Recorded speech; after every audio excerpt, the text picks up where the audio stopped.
Good morning. 23 years ago, this fall, very famously, there was a guy standing between Dan Quayle and Al Gore on the stage. He was Ross Perot's vice presidential running mate, and Admiral James Stockdale famously said, "Who am I and why am I here?" And I think it's appropriate for me to answer some of those questions. My name is David Dreier, and I had the privilege of representing my hometown in California, Claremont, California, the home of my alma mater, in the Congress for nearly a third of a century. And I am very, very proud of that fact. And I'm excited that I moved from the Midwest and went to California. I was headed to the East Coast. My grandfather was a Princeton alumnus. I was set on going to Duke. And my father said to me, "I really want you to go to my alma mater." And so I headed to Claremont and fell absolutely madly in love with this place. It is a very special and unique place. I'm pleased to be here with the president of Claremont McKenna College, Hiram Chodosh, who was the progenitor of the Dreier Roundtable. I had the opportunity to be encouraged by a wide range of people when I was at CMC into public service. People were encouraging me to pursue public service, including one of Hiram's predecessors, the founding president of Claremont McKenna College, who ended up as my campaign chairman when I first ran for the Congress. I lived in the dormitory, actually. I had just gotten my graduate degree, and I was 25 years old when I won the Republican nomination. And I should say that while I was totally qualified at the age of 25, I have yet to meet another 25-year-old today who is as qualified as I was at that juncture. But I was able to build support based on this education that I had at CMC. And it was a real thrill for me to be able to go from the dormitory. I narrowly lost the general election, but 2 years later I was able to run, and I came to Washington, D.C. I joked that 3 decades ago I came to Washington to change the world. Now I just try to leave the room with a little dignity, which sometimes can be a challenge. But there are a wide range of issues that I immersed myself in when I was here. President Chodosh has this proclivity for alliteration. And so when thinking about the Dreier Roundtable, I came up with the issues that have been high priorities for me. They are international trade, immigration studies, institutional development, the development of democratic institutions here and around the world, and information flows, those 4 I's. And so we decided that we wanted to pursue those. This is being done by a wonderful team of people, led by Ken Miller, who was an intern in my office in 1983, and Eric Helland. And by the way, we are creating the first interdisciplinary effort at Claremont McKenna College between the economics department and the government department. And Zachary Corser, who is responsible for putting all of this together and has overseeing a group of, we're going to have fellows, interns, and scholars. And we have 3 students who worked very hard to put this report together under Zach's leadership. Henrietta, Chloe, and Michael, and I have yet to see the finished product. I've been told that I can't see it. Several people in the room have seen it, but I'm told I can't see it yet. I am going to be able to see the finished product, and I'm looking forward to it because the issue that we're addressing here today is a very important one. And I also want to express my appreciation to Dot Buchanan, who is in the back of the room, who has worked very hard to make all of this happen as well. And of course, my friends at Brookings. Just before I left the Congress, there were a number of people with whom I spoke, and they said, Brookings is the place for you to be. And I said, a right-wing, reactionary wingnut like me at Brookings? And there are some people who still scratch their head as they look at that, but it was a natural fit for me. And Bill Antholis, my great friend who is now the new leader of the Miller Center, where all things executive branch and presidential are happening, was the managing director for a decade here, working closely with my friend Strobe Talbot, who just got married. We want to say congratulations to him, and he's still, to this day, on his honeymoon. He's coming back tonight from his honeymoon. But I met with these people, and they convinced me that associating with Brookings would be very important. The number one most respected think tank on the face of the earth, and I'm privileged and honored to be associated with them. And I'm pleased that our roundtable is part of the Brookings family now. We've partnered with the launch of the roundtable in Claremont last November 7th, and this is our Washington launch of the roundtable here, focusing on these issues. Obviously, the second of those I's, the issue of immigration, is a very important one. That was the thrust of our meeting there, but very specifically focusing on STEM issues, science, technology, engineering, and math, looking at H-1B visas, an issue which I immersed myself in the 1990s, that is one that I think is important and critical for our economic growth. As we look at the questions that surround H-1B visas, one of the most pressing ones, and this will be discussed in our panel, is this question of ensuring that American citizens are not losing job opportunities to people who have come into this country. I do believe that we need to have, as Neil Ruiz says, the best and the brightest here in the United States. We need to continue to be a magnet that draws very, very capable people here. I come from California. One of the top industries in the state of California is the tech industry, and we know that it's blossoming all over here in Northern Virginia and a wide range of other places throughout the country. From 1995 forward, while the tech industry has been responsible for, it comprises 4% of our economy, it has been responsible over this couple of decade period for 20% of the gross domestic product growth in the United States. And so by virtue of that, ensuring that our comparative advantage globally keeps us on the cutting edge is an important thing. And that's why I have long been a proponent of ensuring that whatever the structure is, that we're able to not take jobs from qualified Americans, but at the same time ensure that businesses in this country have access to the best potential employees they can have. And there are lots of creative ideas that surround this. There are a lot of misunderstandings about this issue. I mean, because I had been a supporter of H-1B visas, I went through political campaigns in which people said that my sole goal was to take jobs from the American people. That was what was driving me. And again, nothing could be further from the truth, but there is this mischaracterization that is out there. I think it's important for us to shatter myths, address these questions. Congress is debating this issue now. We know that the challenge of trying to deal with the overall immigration agenda is not an easy one. It's been painful for many people for many years. And I believe that we today are going to at least begin to take some steps that will move things forward. And so I want to, again, express my appreciation to all the people who have been involved in this. This is something that is very near and dear to me, and I believe that it's the beginning of what will be very important work in this and a wide range of other issues. So I'd like to call up my friend Bill Antholis and the members of the panel, and I'm going to sit down so that I can learn something. So thank you.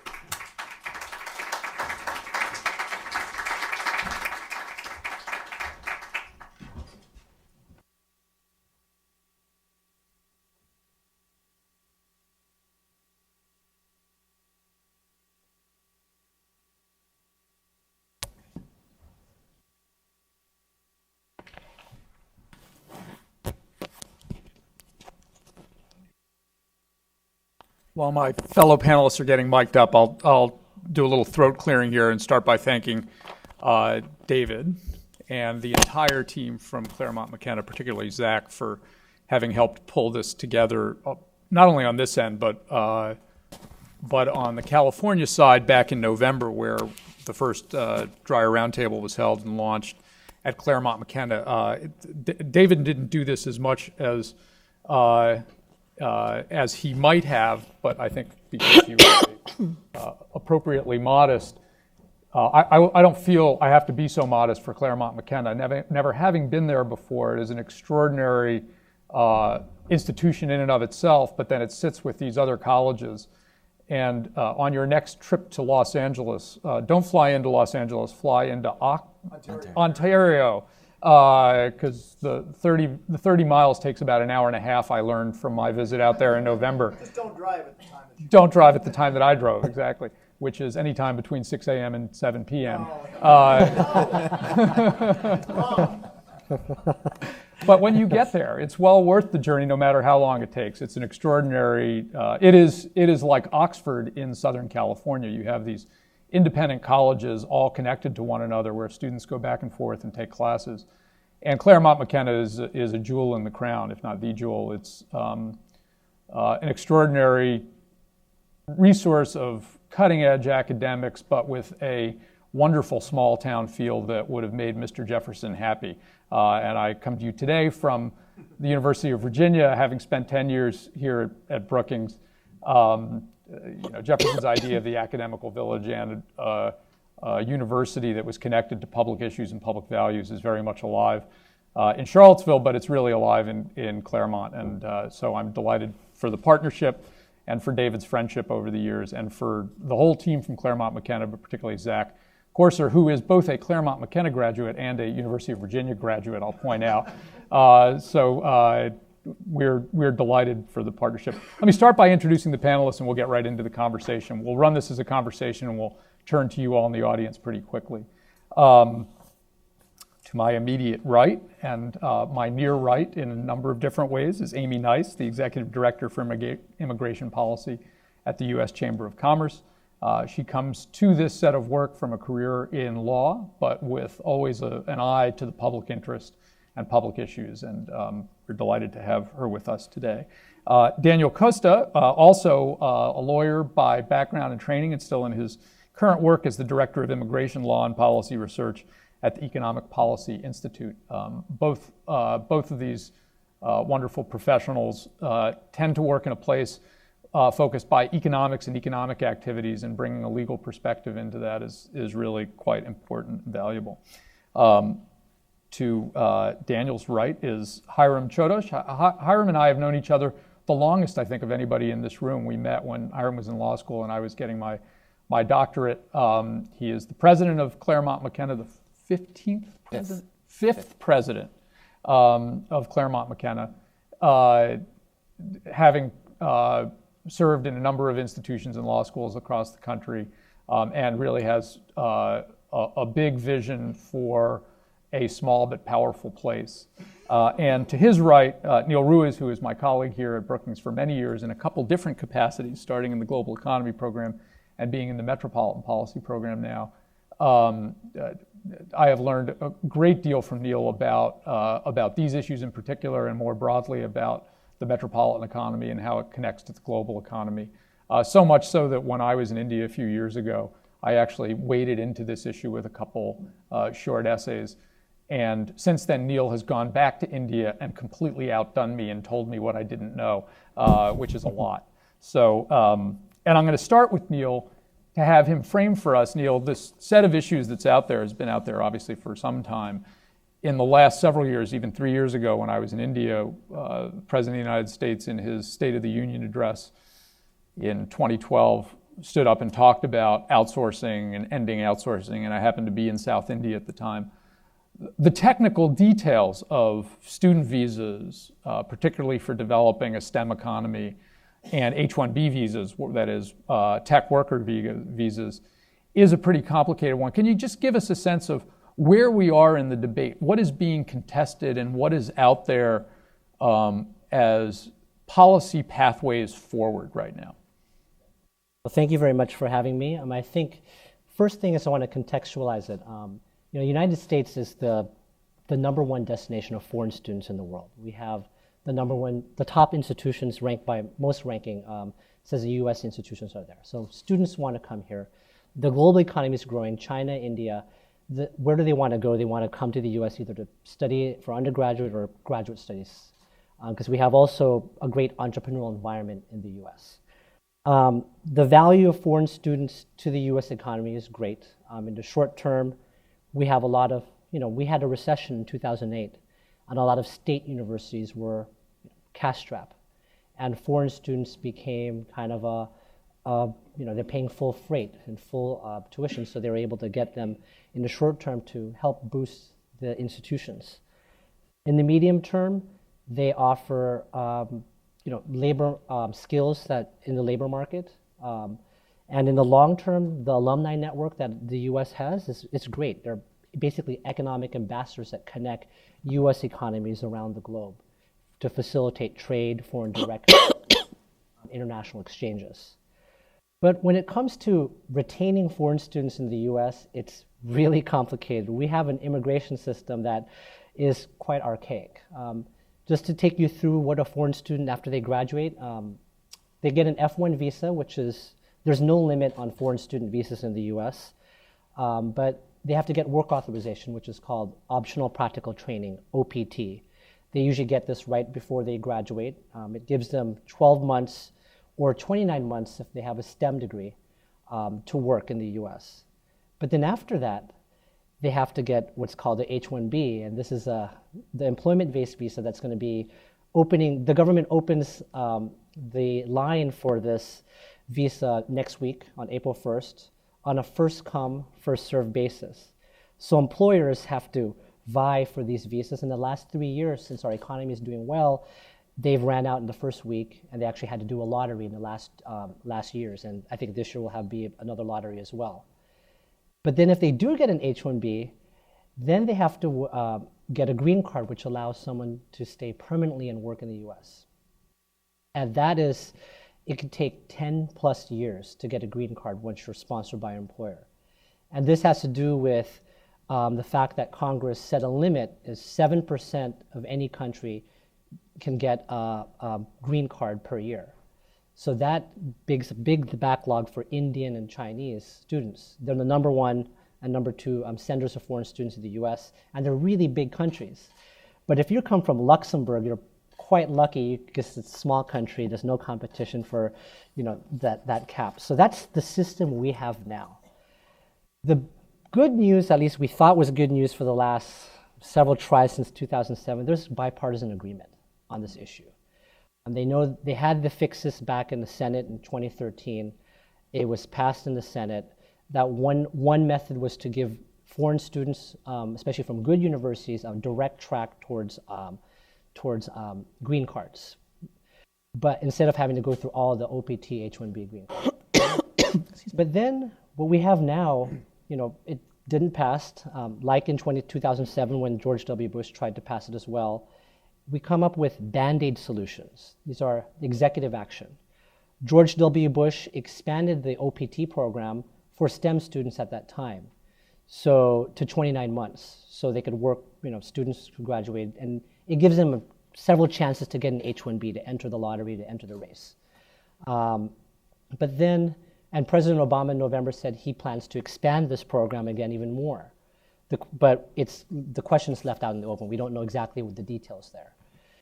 But what happened since 2008, it's created this gray market.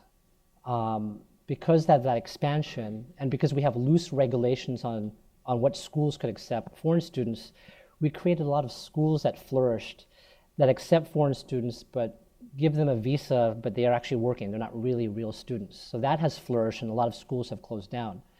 So the Band-Aid solutions that we have are not ideal. They're suboptimal. In order to fix this, Congress really has to work together with the president, and they do agree on trying to retain the foreign students, to have a direct path, and to also stop the gray market as well. I think that's where we're at. I think there's a bill, Senator Hatch in the Senate has dropped a bill with Senator Klobuchar, a Democrat from Minnesota, That's a starting point. There's a lot of details that are probably problematic to a lot of people in this room, but I think that that's the starting point. We haven't seen something in the House, and then we have the executive action that President Obama had, so that's all we have right now. It's really helpful. So from Neil to Amy, last night we were talking about things, and you had a comment that was really quite interesting that often doesn't get said enough in Washington. We often talk about gridlock, political polarization, the breakdown between the executive and the legislature. On this issue, all of that seems to apply. But you had a very interesting observation about the difference between consensus and compromise. And I'm just sort of wondering on this issue, where do you see opportunities for consensus? Where do you see opportunities for compromise? And to stick with the alliteration that Hiram is so famous for, where do you see the conflict being endemic and sustained? Well, I think the thing is that on the surface, it seems like there's consensus, and as Neil said, it seems like there's bipartisan agreement. But it doesn't take much conversation for those of us who are in the arena trying to actually, as Teddy Roosevelt said, trying to actually work with both parties and different interest groups to try to get something done, that when people talk about finding common ground, it's really not the focus, it seems to me, that we should find common ground, because there's not very much common ground. We have to be committed to solving this problem and figure out where we can compromise. And I think that there are many different layers to the issue, as Neil was kind of framing it. And as David said, if you look at it from the standpoint of our national interest, if our economy has grown 20% in the last 20 years based on the expansion of companies and activity in the economy that relate to technology and innovation. We also have to consider, economists have looked at, in that same period of time, perhaps 10 to 20% of our growth in GDP is attributable solely to the fact that foreign-born science, technology, engineering, and math students have come and remained in the United States.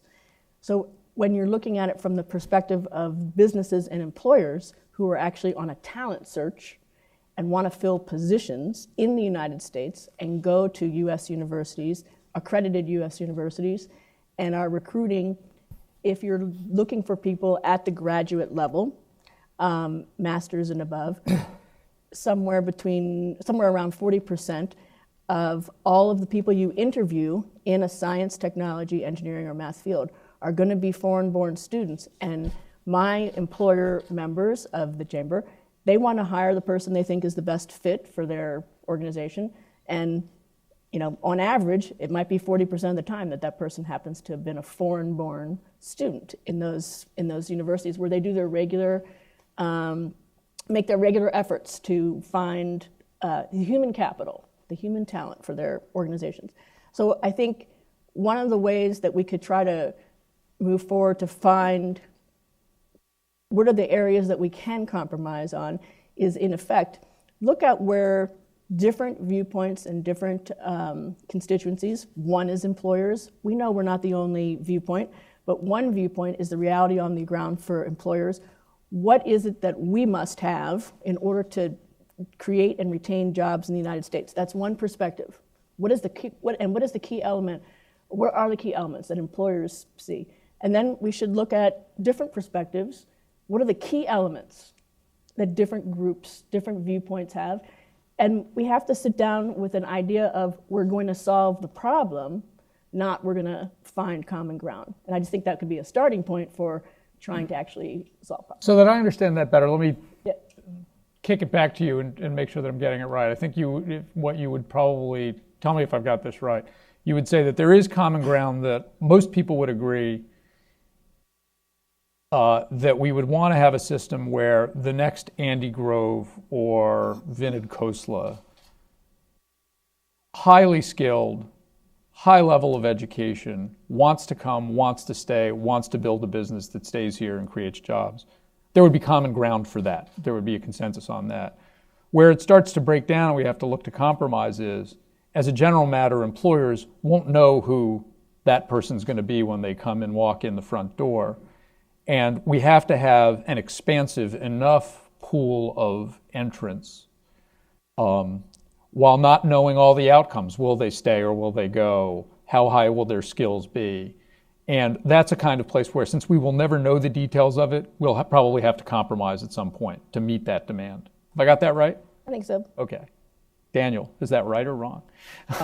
Or would you draw the lines differently? Well, two quick points come to mind. Is first that bipartisanship in the context of this policy debate is virtually meaningless. There's bipartisanship on different sides of the issue. There's the bipartisan I-squared bill, and there's the bipartisan Durbin-Grassley bill, which takes a different... What is the I-squared bill?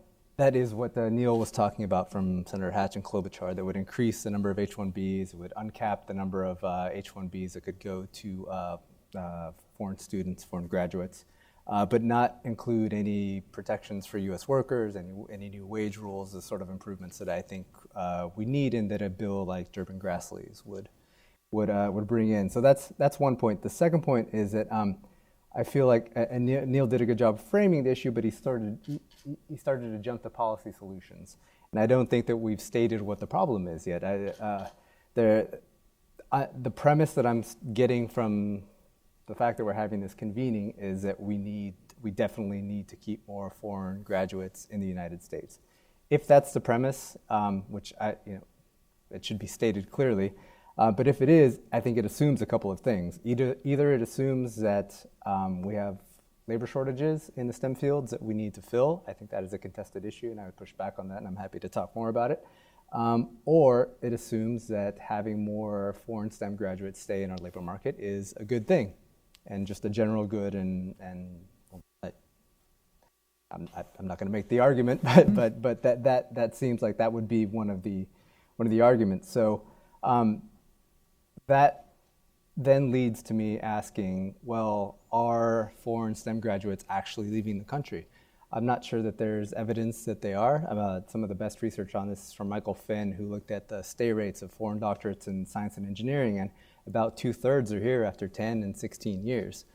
So are they really leaving? And then the last thing I'll say is Neil's new blog had a really interesting point about how employers are using the H-1B.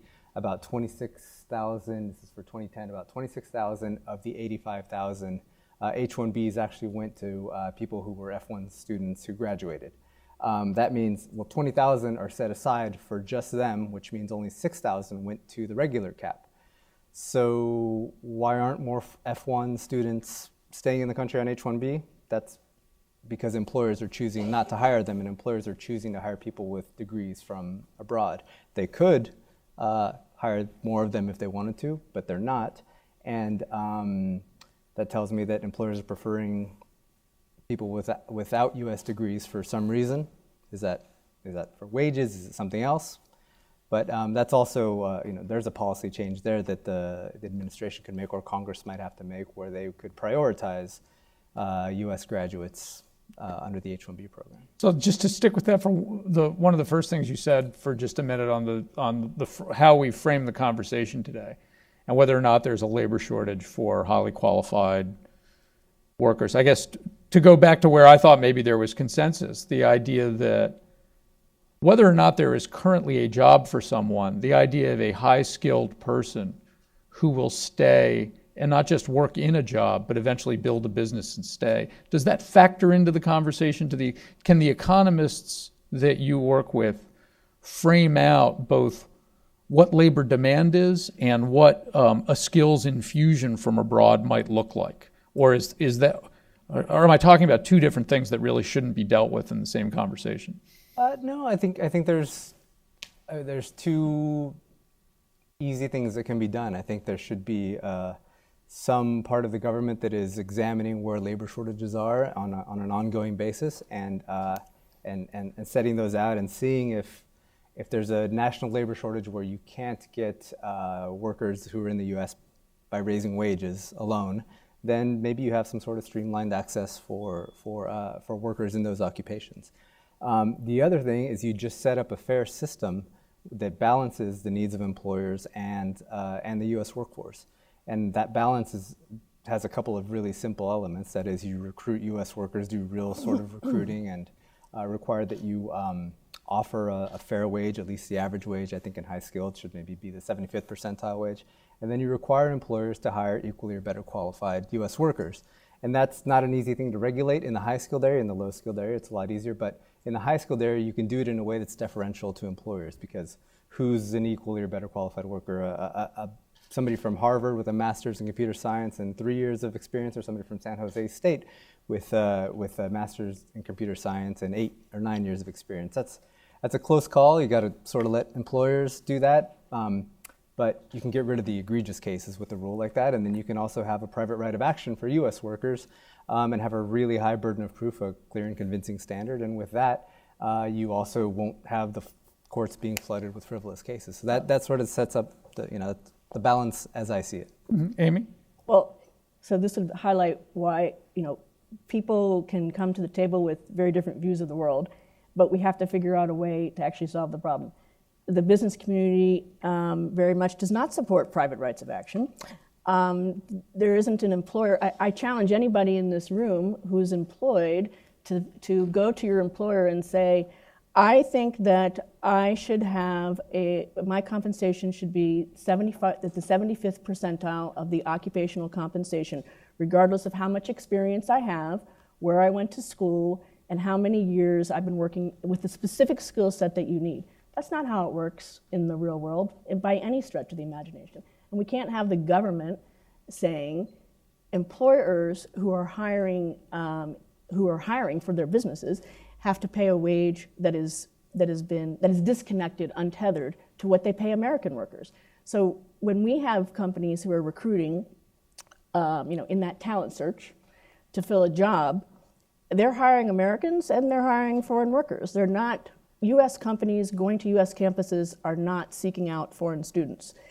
I would say that the data on that Neil has in his blog about how many foreign students got in under the H-1B cap doesn't reveal that employers aren't hiring U.S. educated people. It's indicating that the cap is throwing out a lot of employers who are filing for U.S. educated people. In addition to the fact that we've had a few years recently where the cap is met in the first week, the caps that Congressman Dreier passed with his colleagues in or I guess maybe you weren't there in 1990, I'm not sure. Oh yeah, okay. Yeah, we haven't changed the caps since 1990, but come to find out our economy has changed and grown.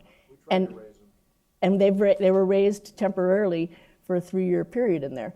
But the cap has been met in the H-1B category every year since 1997 before the end of the fiscal year, except for the 3 years when it was raised and never met because it was raised beyond the drive for the numbers wasn't tied to the cap, it was to the economic needs. That doesn't mean that we shouldn't have a cap. We get it that a cap means there's a limit. But if the cap is met every year, certainly that indicates there's a disconnect with the demand. And I understand the point that we should look at what is actually driving the demand. But here's an example of we're not talking about solving the same problem. And so if we want to figure out a way to either come up with policies that the agencies can implement or what Congress should do, because a lot of these things the agencies don't have the authority to fix. We have to maybe come up with sort of bite-sized morsels of different parts of the puzzle that need to be addressed. So Hiram, I've learned pretty quickly in my 2.5 months working in a university that universities often find themselves at the intersection of important public policy issues, and this is clearly one, particularly with the rise of foreign students, both for bringing in extraordinary talent, big numbers, hard cash dollars. It is a great business in a number of different ways, and one of the leading export businesses the United States has now. Yet it also draws universities into conversations not just about people, but about technology and and national strategy for where we are investing our assets and resources. So when you come to this issue, both from the perspective of research and the perspective of personnel, not just students but faculty, how do you see this? Does it make sense as a conversation? Are the levels of numbers for these kinds of visas, do they feel right? But more broadly, does it feel like it connects to a strategy?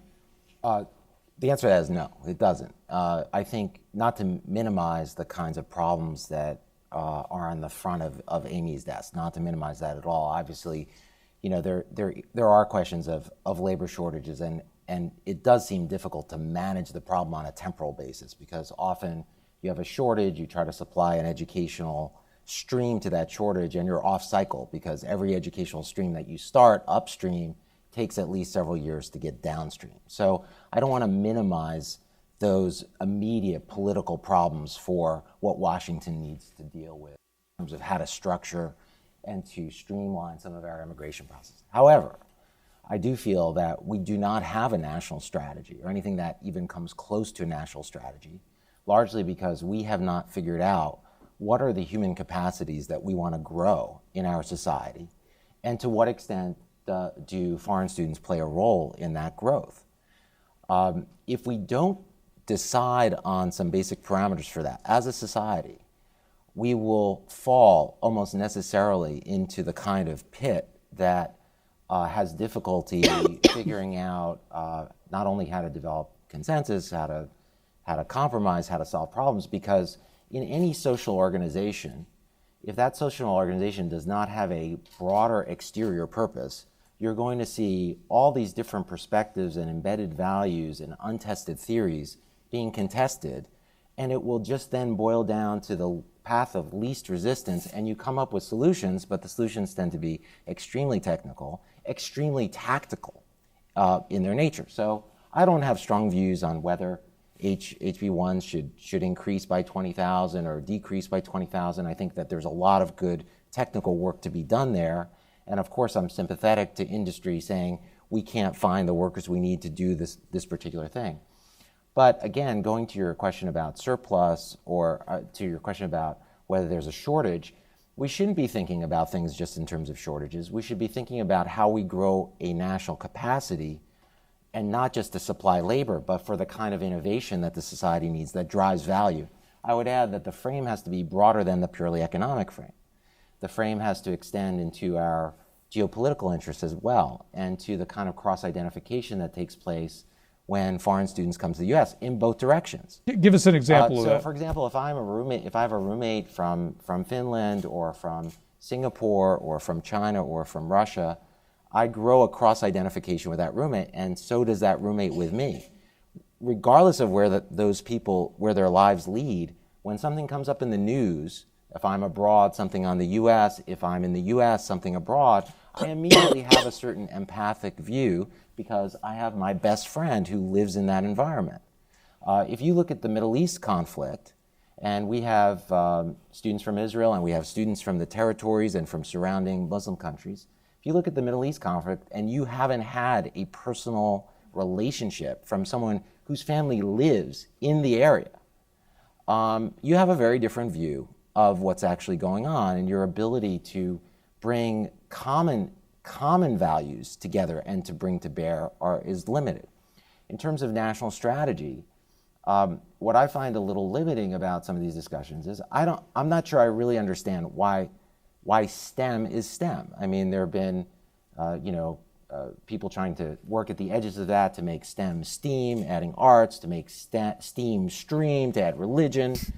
And I think that where we ought to be focused is not just on the technical fields, but on their intersection with other fields. If you look at actually what's going on the cutting edge in the technical spaces, if you look at what's going on, for example, in Stanford's design school or what's happening in Northwestern, it's where mechanical engineering meets humanism, and where empathy-based education becomes critical to actually developing and generating value in the society.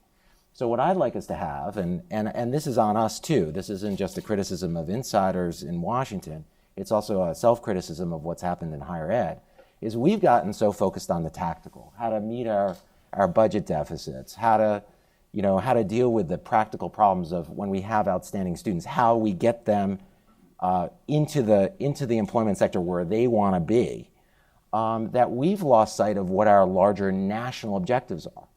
And in any context of conflict, if we can't put our eyes on the exterior goals and large goals and grand goals, as perhaps impracticable as that seems when you're in the trenches trying to fight it out to come to some compromise. But if we give up on that, we'll be here 10, 20, 30, 50 years from now still arguing about these very technical and archaic mechanisms for dealing with a much larger challenge and a much grander opportunity for the country to leverage our comparative advantage. I think higher education is one of our last true comparative advantages, as well as our political and economic system, that is a magnet for talent and that can be an engine, not just for the growth and well-being of our society, but for the civilization as a whole. If we don't grasp that, and we continue to think and benchmark against other countries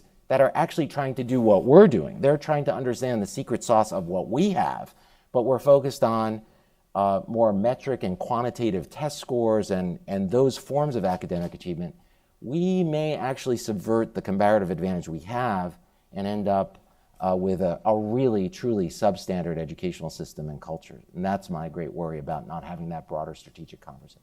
I want to turn to the audience now for questions. We've got about 15 minutes until we'll take a break and then have two very special guest speakers. So questions from the audience there in the third row, fourth row. Please tell us who you are and wait for the microphone. Good morning. My name is Russ Harrison. I represent the Institute of Electrical and Electronics Engineers, USA. We represent about 200,000 individual technology professionals. So my members, I represent more of these folks than anybody else in the country. And my members are the individuals most directly impacted by H-1Bs, immigration, all that. So I got a question. Neil started off the morning by saying we have a very archaic system for retaining talented students. And if I can quickly summarize, we bring them in as students, they graduate, they stay on OPT for a while, there's problems with OPT. Then if their employer is very lucky, has a good lawyer and is willing to spend some money, they can get an H-1B visa.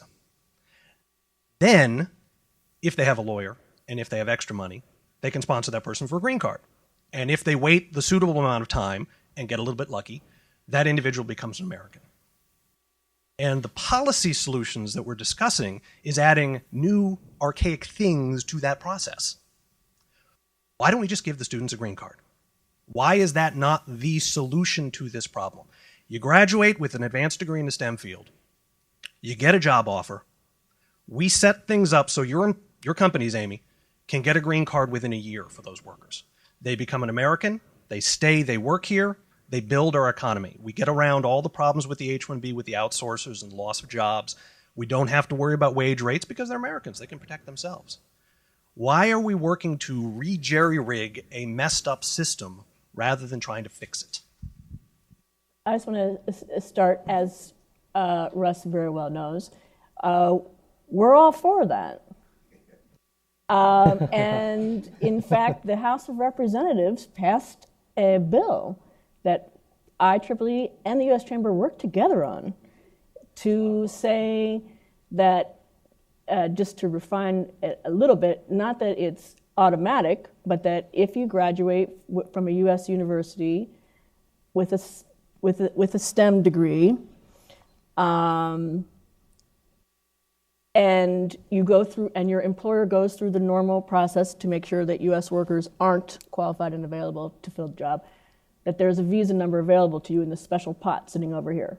And that would help in the other areas, Hiram, because if you could take some of the pressure off of the immigration system related to these jobs that do require quantitative analysis, quantitative skills that aren't just with tech companies, but are embedded in our economy in so many different industries and so many different sectors, in small companies, in big companies, and in a variety of specialized areas and needs. that could take some pressure off of this entire system. That obviously requires Congress to act. Nobody can create more permanent resident numbers except for the Congress. And yeah, why hasn't that happened? Daniel. No, Dan. Why yeah. hasn't it happened? So my understanding of the IEEE's proposal and their way to fix this is to go all green cards, quick access to green cards for employers. I have not seen that. Well, I'm assuming that they mean that would get rid of the H-1B. Is that what you're saying? I was going to say, just to be clear, I'm sorry to interrupt, I just want to say, it's not that the U.S. Chamber thinks that we should only reform green cards or that the business community writ large thinks that we should only reform green cards, but we agree with the point that if there were more green cards that were more easily accessible in a separate, if there were more numbers that related to where there is demand by employers, we should do that first to assess what the actual facts are on the ground. And that, one of the things that we really don't know in our immigration system, to make those bigger picture assessments about education and what is our national interest, there are so many facts that we don't know. And I know Daniel and Neil spend a lot of time in that space, but for example, we're talking about STEM grads and H-1Bs. We do not know how many H-1B workers, individual H-1B workers, are in the United States. It's not knowable. So, I think we should start doing a better job of gathering this information so that policymakers can actually assess and we can make decisions and compromises based on actual facts. And one of the things I think that IEEE and others believe is that if we dealt with the green card aspect of it, that could make the system, take some pressure off. But that's what. Neil? I'm hearing that you seem to be in favor of more and better data and somebody studying within the government the impact of these programs, which I totally agree with and I think is great. But I think that the green cards versus H-1B thing gets sold as green cards instead of H-1B. But if they're both there, they both need to be fixed. If that compromise is ever on the table, then that will be something to consider, but I don't think it is. But the other point was you'd be making F1 visas dual intent, which was one of Neil's recommendations in his post yesterday. Make clear what that is. F1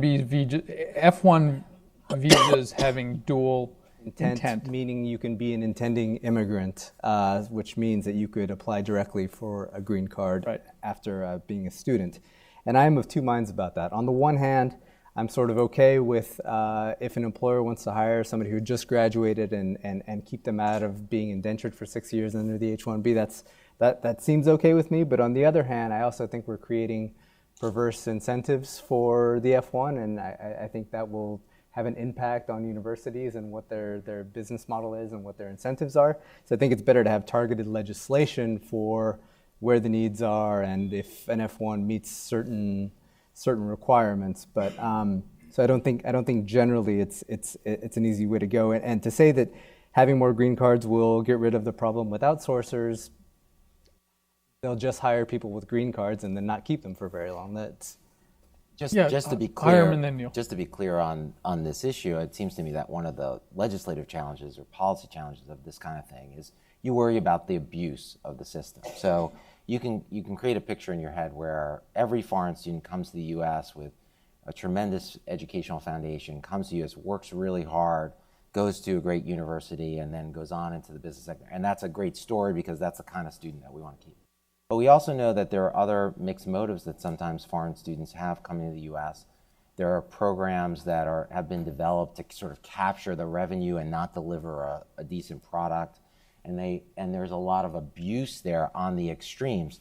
And again, knowing about the nature of that abuse and figuring out some modest, maybe non-completely bureaucratic ways of screening those students. And so raise the technical questions about how, whether that dual purpose will then limit the number of, applied, because now you have to get into the business of questioning intent and whether this person's coming to a real program and so forth.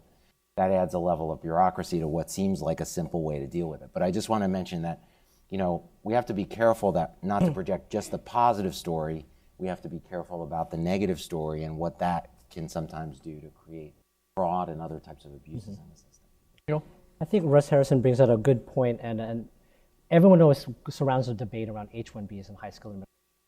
And we have to remember, H-1B is kind of a catch-all visa for all these various different purposes.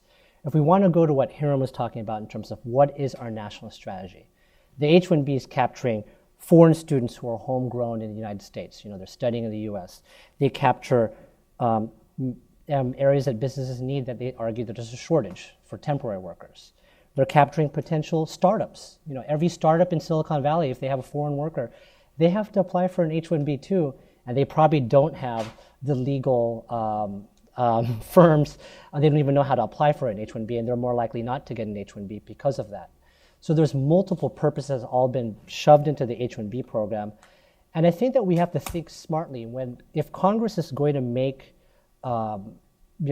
permanent fix, how do we know that STEM, which I think is important now, and it's always been important for a while, but what if there's another field 20 years from now that hasn't even been created, that's not going to make it on that list? And suddenly it's ingrained in law by statute, and then we're going to have the same divided Congress we have now with the president and stuck with trying to figure out executive solutions to trying to keep people that we realize our statute doesn't allow. So I think that we need a nimble system. I think we have, Daniel's been trying to say, do we need a bureau? Do we need a standing commission that could look at the data that's nonpartisan? In a paper with my co-author, we said, you do need probably something independent that has access to all this data. I've been lucky with the reports you have that's distributed today to get this through a Freedom of Information Act. But the government has all this data that we could think through. But at the same time, I understand what business wants too, because surveys are done on a yearly basis, and it takes a while to get that data in a good form. So we don't know if what business is telling us really is a skill that we need now that someone else has who happened to be a foreigner. So this is where the compromise and where all the politics is involved in this debate. But Bill, I just please. wanted to give an example to sort of frame that as all of the comments into what happens on the ground, and then I know we're going to continue with some questions. The point I think that a lot of employers like to make is, I have a business, I have a particular need, a very specific skill that I'm looking for that's going to help me as a business owner, and I don't care what the national unemployment rate is. I don't care whether the person specifically earned a degree with a certain label. I care about a skill set. And I just want to give a short example. One of our members, who's very active in our Small Business Council, owns a small business in Sweetwater, Texas, which is a small town. But his company is the largest employer in that town. And they develop and manufacture different kinds of radiation measurement equipment, like the kind of thing when we go through TSA.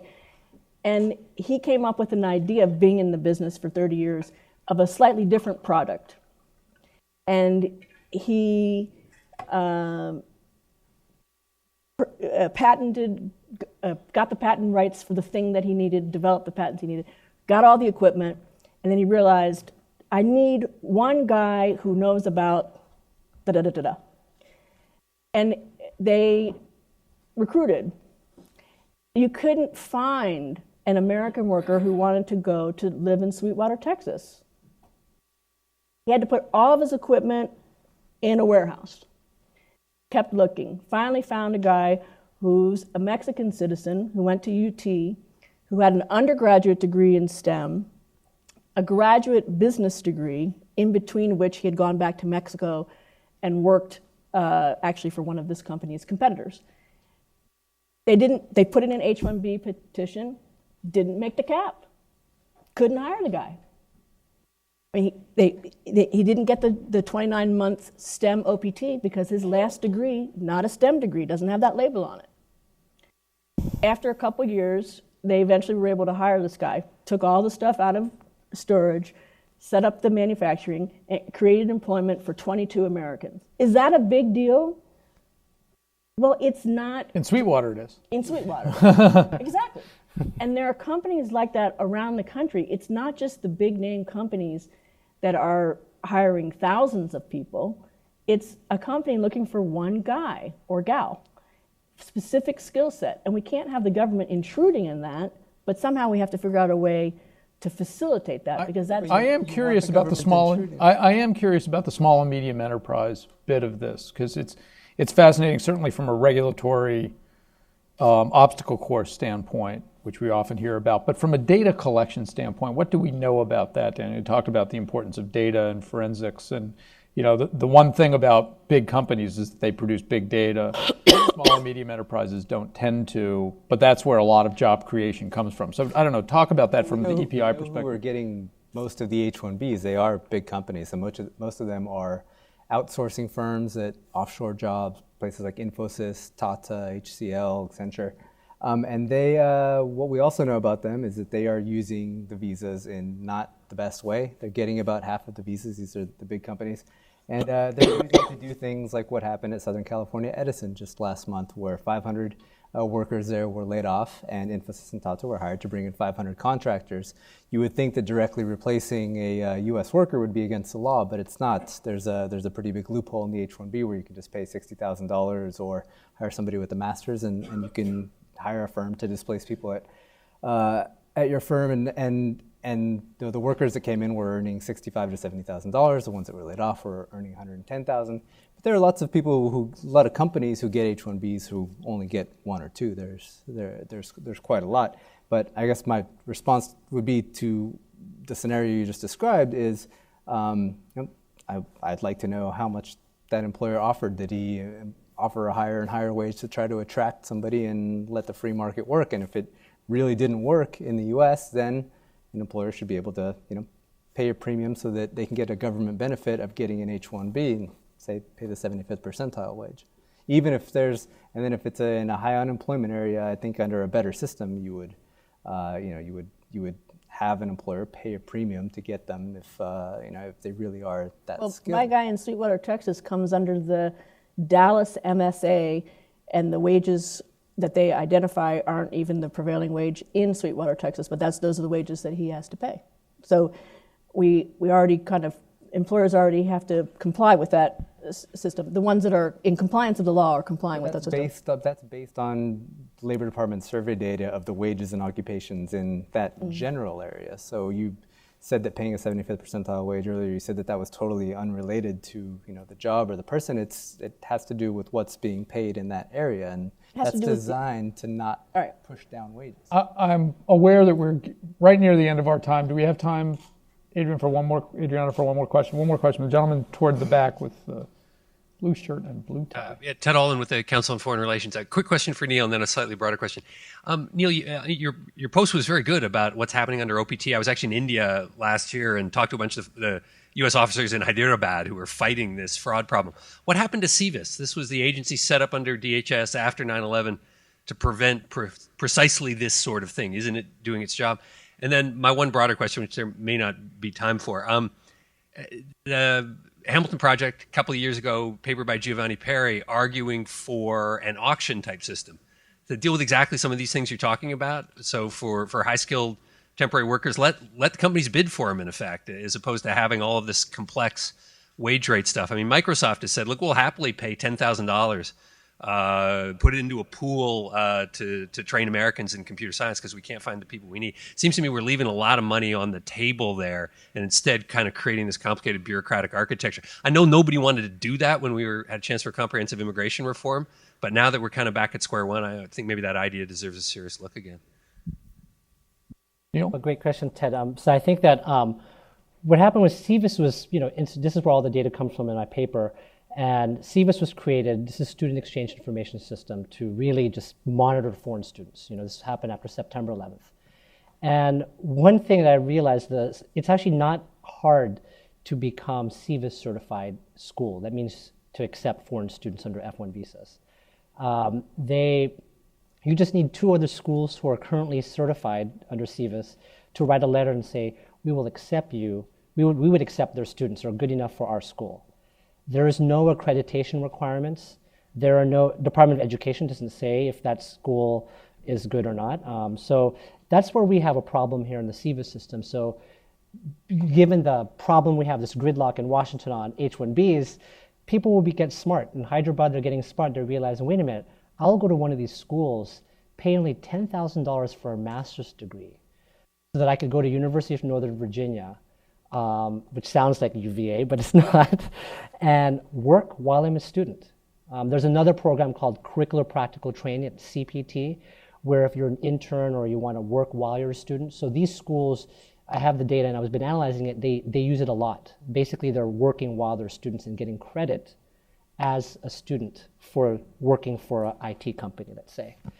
So that's the loophole, and we've created basically, this gridlock has created a gray market. And since Bush made the STEM OPT expansion in 2008, it has grown since then. And I think Obama needs to watch out because he said he's going to expand it. And that's the problem. We may be creating a huge market.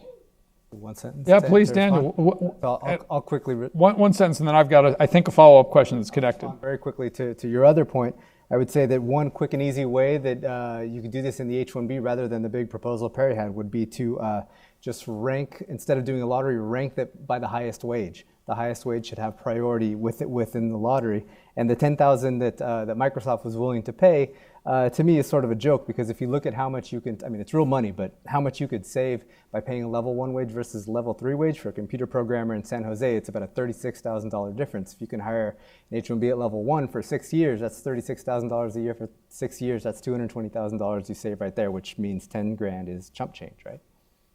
The wages that employers pay are not tied to the OES data. They're tied to what they're paying. With the employers that are in a talent search and trying to hire workers to fill jobs are paying Americans and foreign workers the same salary, and they are paying that based on the market, what the market will bear, and it varies. Silicon Valley's higher salaries are higher, and in Peoria, Illinois, and Columbus, Indiana, they're different. And when you're hiring an experienced worker, laterally, who's bringing certain research or patents with them, that's one salary that you'd pay. And if you're hiring someone who just earned their bachelor's degree, that's a different salary. And if someone just completed a master's degree and did research on the exact thing that you need to help develop your next widget or product, that's a different salary. And just one, if I can just say one sentence about the auction idea. Yeah, that's what I was going to ask. The idea of an auction is fascinating. So what works and what doesn't work about that from your perspective? Well, I would just first say that the reality on the ground is that is never going to happen.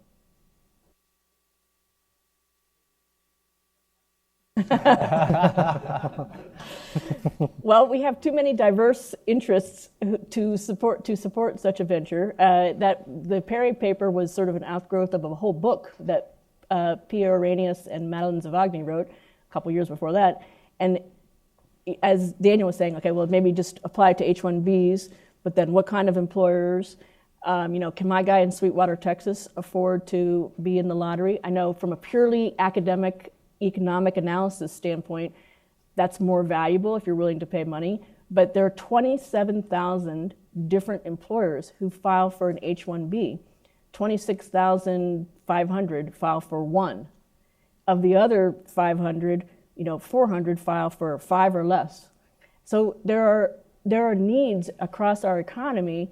Maybe there are other ways to look at there should be other ways to look at a bigger picture of what we're trying to get to, but we shouldn't rig the system in a way that we know isn't going to meet those national But I'm struck by this.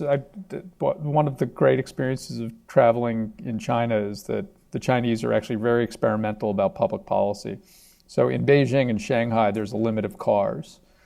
Beijing, the political capital, they do it by lottery. In Shanghai, they do it by market. And the driving experience in Shanghai is so much better than in Beijing.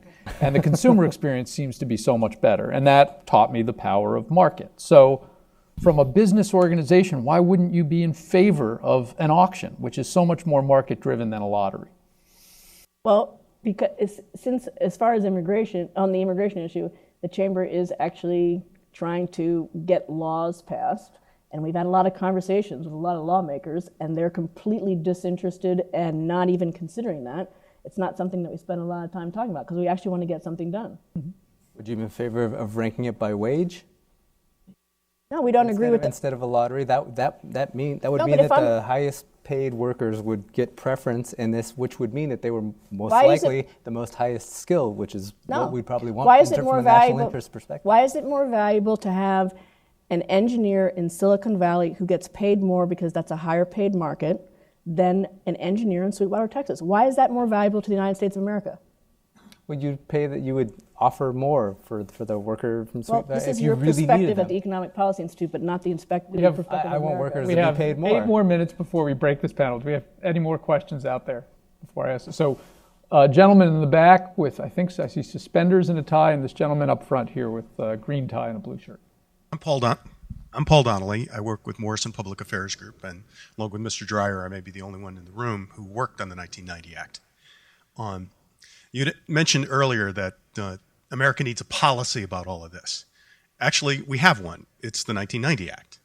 What the 1990 Act stated as policy is that when an employer wants to sponsor a foreign student, a foreigner of any kind, and employ them in the United States, particularly in technical fields, in order to create and keep jobs in this country, they should do it with a green card. That's what the 1990 Act did. It nearly tripled the number of employment-based green cards, and it also incidentally created the 65,000 permanent cap in the H-1B. But we made two significant mistakes in the 1990 Act.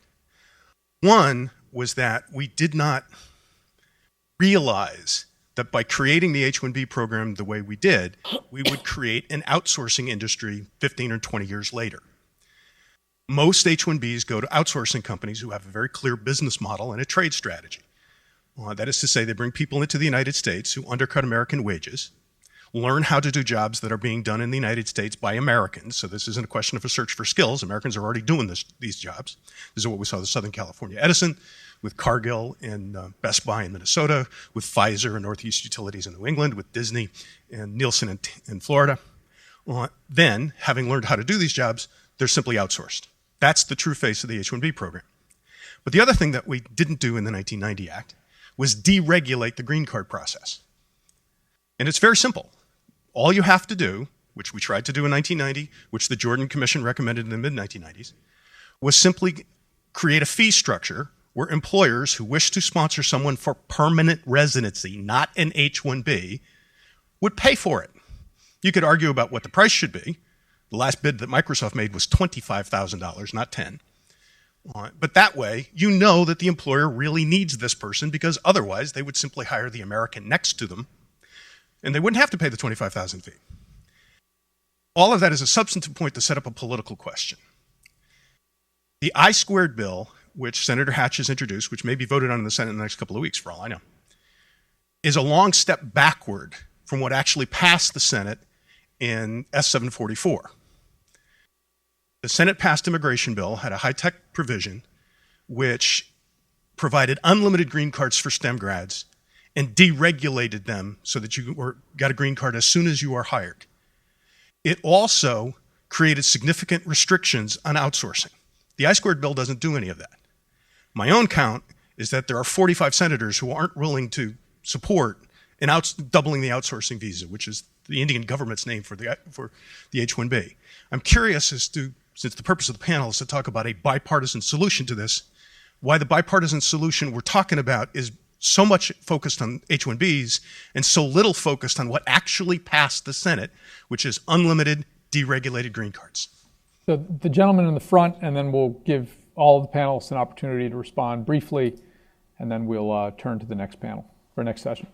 Hi, I'm Daniel's colleague, Ross Eisenberg from the Economic Policy Institute, and I wanted to just praise the Global Cities Initiative and the information that was provided here that says that since 2001, the number of F1 visa holding students who extend their visas is more than twice the total number of F1 visa holders in 2001. The number today is of students who stay on the extended visa is more than twice as many as the total number of students who came here in 2001. So this is a problem. Amy says we're not responding to changed circumstances. Well, we obviously are, because we have this huge supply now. We're managing to attract 5 times as many students, and more than twice as many are staying on the OPT as even came in 2001. So I think that there's a good news story there that we've just sort of neglected. But I think it's important that people focus on what was just said, which is that Amy keeps talking about the little business in Sweetwater and the companies that want one visa. You could take care of her problem if she didn't have to represent this abusive industry, if she weren't the representative, the least common denominator representative of the outsourcers. If you threw them under the bus and said, why are we helping ship jobs to India, you could take care of every one of those single business H-1B seeking companies in America. So I want to give each of the panelists a minute to respond, and then we'll wrap this one up and go on to our guest speakers. Neil. I think that so the difference between comprehensive immigrant, the S-744 and the I-2 bill, I think that if the question is we want to retain foreign students in the U.S. that are coming here studying for many years or doing a PhD for 6 or more years, then we do need a provision that, like the comprehensive bill did have, to allow the green cards. They could apply dual intent straight to green cards. I think that the politics again is around the outsourcing. It's around trying to figure out, H-1Bs for temporary work. Are these the skills that we need here or not? We need a better way. I think that we need a nimble system. We need something that can deal with that. I think that.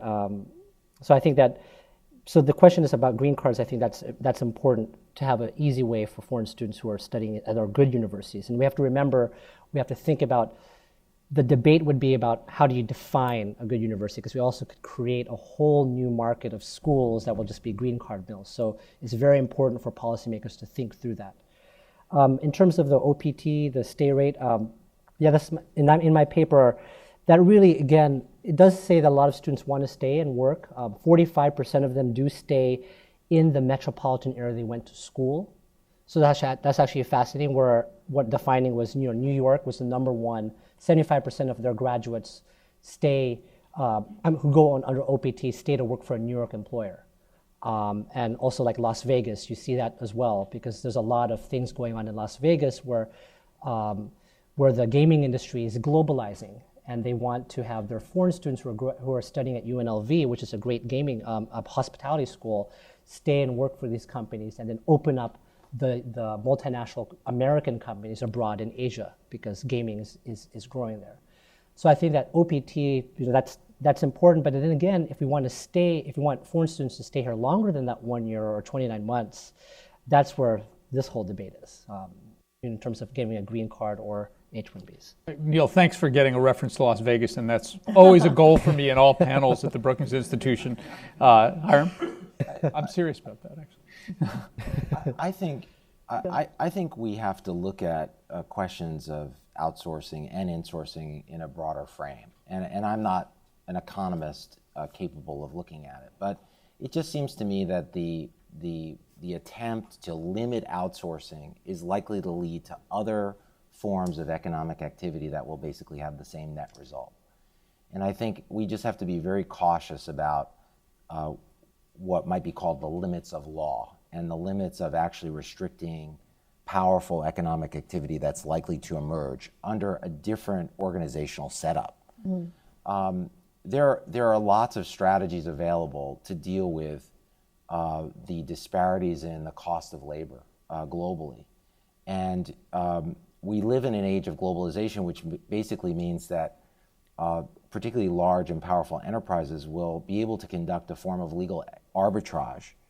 Well, they'll figure out a way how to arbitrage educational differences, labor law, IP protection, and a whole other array of things that go into their sort of strategic planning about how to produce wealth for themselves and how to contribute wealth for the broader civilization. So I'm just a little bit more cautious about these grand bargains that attempt to limit things that I don't really think can be limited.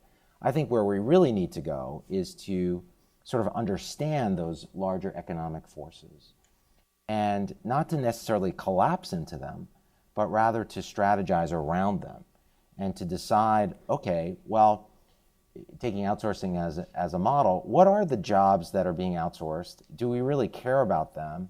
What is the cost benefit, the cost to American labor by having that outlet, but also the advantage of those strategic partnerships, economic well-being, the growth of consumers in those countries, the geopolitical relationships with those particular regions that then are economically, geopolitically, and to some extent sociologically then tied to the US in ways that I believe, again, are in our geopolitical interest. And I think if we just look at this from a labor point of view, through that prism of that economic discipline focused on labor, I think we miss a lot of broader points that have to be factored into that economic policy.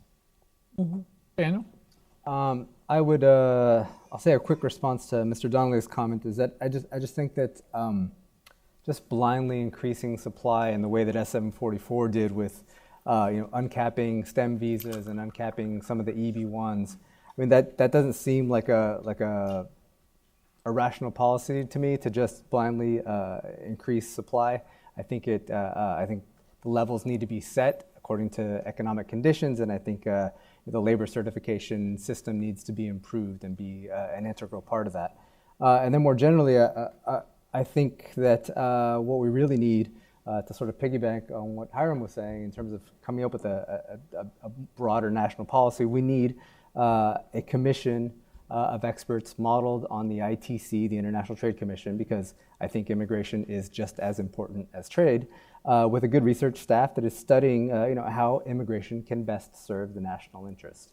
And it should be a standing commission, it should be able to give Congress recommendations, and it should be able to also ultimately recommend targets for labor migration and recommend them in a flexible way that adjusts with economic conditions. You would need more immigration during high growth periods and have much less during recessions and slow growth periods. And I think that there has been, from other researchers that I've been talking to and other people who work on migration, and I think there's a growing consensus that that's sort of what we need to move to, because there's nobody in the government that is studying all of the immigration data that it collects. There's nobody tasked with knowing what all that stuff means. We have to do FOIAs just to get it so we can look at it, but nobody is tasked with telling us what this just might mean. We've got 1 minute left for Amy. Well, I'm sad to say there's not a growing consensus that we should have a politically appointed commission to decide our immigration policy. You're the only one against it. That should be stated. The chamber is the only group that's really against it. But I think that the Immigration Innovation Act is not something, as it stands now, that is good. Don't worry, it's not going to be voted on the next 2 weeks. And that, of course, issues have to be addressed that are very much relevant to addressing high-skilled immigration, and there was space left, I think, for figuring out how to work with the House, how to work with the different bipartisan senators that would hopefully co-sponsor the legislation and move forward. But there's a whole panoply of issues clearly that have to be addressed if the Congress is going to act in the high-skilled space through legislation. And I would just say, I think that the idea of thinking in the big picture way is really thought-provoking and very important for everybody who's trying to be active in this space and to try to come to solutions. And on the idea of, for example, taking the big picture and then going to a small little tactical point, I would still use as an example the idea of looking at foreign students and their stay rates. The most recent report on that from the Oak Ridge folks in January 2012 was examining people who completed their degree in 2004. As anybody in this room who's working on immigration knows, and I know that Russ and Paul know very well, In 2004, when the McCain-Kennedy bill was being written, the visa availability for green cards for employment-based workers was current. There was no backlog. In 2007, when the Senate couldn't get through cloture on a comprehensive immigration bill, backlogs had started. In 2013, when the Senate was able to pass a comprehensive immigration bill, the backlogs have exploded. It's a different world today. The actors will make different decisions based on what they want and the global economy and opportunities here and abroad. Amy, thank you so much. I want to thank all of the panelists. Again, the Dreier Roundtable, David, and all of our friends at Claremont McKenna, and all of you in the audience. I think I have come to this issue periodically for brief periods of time over several years. Just in the last 3 years, the issue has evolved so much. And with Chaim's challenge to think in a broader context, I guess the way that I would conclude by saying that on the one hand, the U.S. has often been self-sacrificial in the name of greater economic integration over the years to advance our broader national interests, which I think Hiram framed quite well. But I'm also reminded that over the last 60 years, since the end of World War II, we've always done that with a domestic political consensus that the economy would grow and it would create jobs. And I think one of the reasons that this issue is so challenging is growth has been, while compared to Europe, quite strong, particularly recently. The idea of job creation and the idea of shared wealth remains a big issue in the country. And I think that speaks to why there is still so much controversy and conflict in an issue where hopefully we can get to consensus soon. So thank you all for contributing to that, and to our friends at Brookings.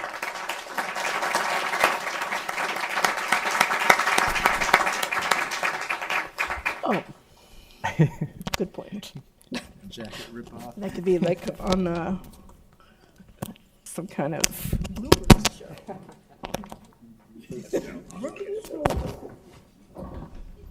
So we're going to take a quick, maybe 2-minute break, and then David Dreier will come back and introduce Barry Jackson.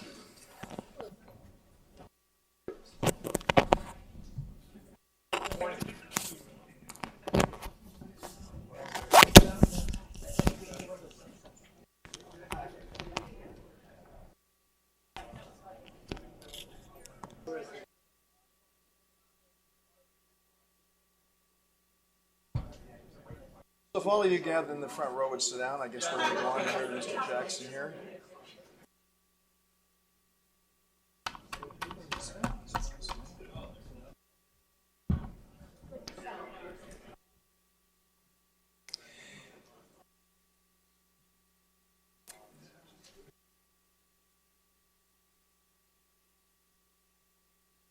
James Madison famously envisaged this clash of ideas. And at the end of the day, he recognized that compromise was essential. So as I listened to that panel, I was struck with the fact that here we were able to see very disparate views engage in civil discourse, and the word compromise was actually thrown out. Amy talked about that. And, one of the things that was very frustrating for me in the Congress was that the word compromise became a pejorative. I mean, it was a word that was very, very nasty. And I always subscribe to this view that you should never compromise your principles, but you should always be prepared to compromise in the service of your principles. And when people were critical of that notion of compromise, I was struck by the fact that many had forgotten that in the summer of 1787, there was something called the Connecticut Compromise, also known as the Great Compromise. What that compromise did was create the bicameral legislature that we have in this country. And so my view has been that if the framers were able to pursue that, we clearly, as we deal with an issue like immigration, should be able to do it as well. I'm very privileged that, and we're all very fortunate, that someone who has expertise from both ends of Pennsylvania Avenue is with us. My friend Barry Jackson served in the Congress early on. Then he went into the George W. Bush administration, serving at the highest levels, dealing with this issue and a wide range of other issues. And then he went into the private sector and then came back to the Capitol to become the chief of staff for John Boehner, the Speaker of the House of Representatives. And he is one of the most respected and thoughtful people in this town who, again, understands the imperative of finding a solution to issues. And so, for all the answers, I'm very pleased to introduce my friend Barry Jackson.